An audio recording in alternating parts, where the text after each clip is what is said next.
ایک آدمی کے 4 بیٹے تھے۔ وہ چاہتا تھا کہ اس کے بیٹے یہ سبق سیکھ لیں کہ کسی کو پرکھنے کو جلد بازی کا مظاہرہ نہ کریں۔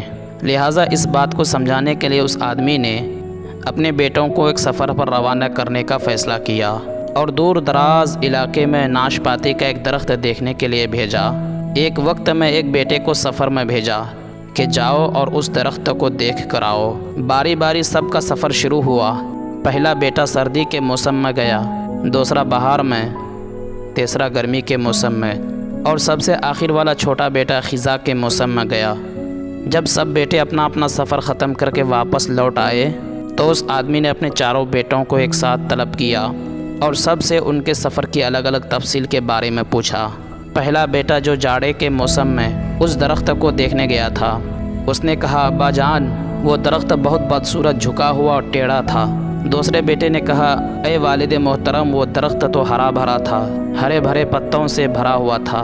تیسرے بیٹے نے ان دونوں بھائیوں سے اختلاف کیا کہ وہ درخت تو پھولوں سے بھرا ہوا تھا اور یہ کہ اس حسین منظر پہلے کبھی نہیں دیکھا تھا۔ سب سے چھوٹے بیٹے نے اپنے سب بھائیوں سے اتفاق ظاہر کیا کہ وہ ناشپاتی کا درخت تو پھل سے لدا ہوا تھا اور ان پھل کے بوجھ کی وجہ سے وہ درخت زمین پر لگا ہوا تھا اور زندگی سے بھرپور نظر آ رہا تھا۔ اس سب کے بعد اس آدمی نے مسکرا کر اپنے 4 بیٹوں کی طرف دیکھا اور کہا کہ تم 4 میں سے کوئی بھی غلط نہیں کہہ رہا، سب اپنی اپنی جگہ درست ہیں۔ بیٹے باپ کا جواب سن کر بہت حیران ہوئے کہ ایسا کس طرح ممکن ہے۔ باپ نے اپنی بات جاری رکھتے ہوئے کہا کہ میرے بیٹوں، تم کسی بھی درخت یا آدمی کو صرف ایک موسم یا ایک حالت میں دیکھ کر کوئی حتمی فیصلہ نہیں کر سکتے۔ کسی فرد کو جانچنے کے لیے تھوڑا وقت ضروری ہوتا ہے۔ انسان کبھی کس کیفیت میں ہوتا ہے تو کبھی کس کیفیت میں۔ اگر درخت کو تم نے جاڑے کے موسم میں بے رونق دیکھا ہے تو اس کا مطلب یہ نہیں کہ اس پر کبھی پھل ہی نہیں آئے گا۔ اسی طرح اگر کسی آدمی کو تم فقیری کی حالت میں دیکھ رہے ہو تو اس کا مطلب یہ نہیں کہ وہ آدمی برا ہی ہوگا۔ میرے بیٹوں، کبھی بھی جلد بازی میں کوئی فیصلہ نہ کرو۔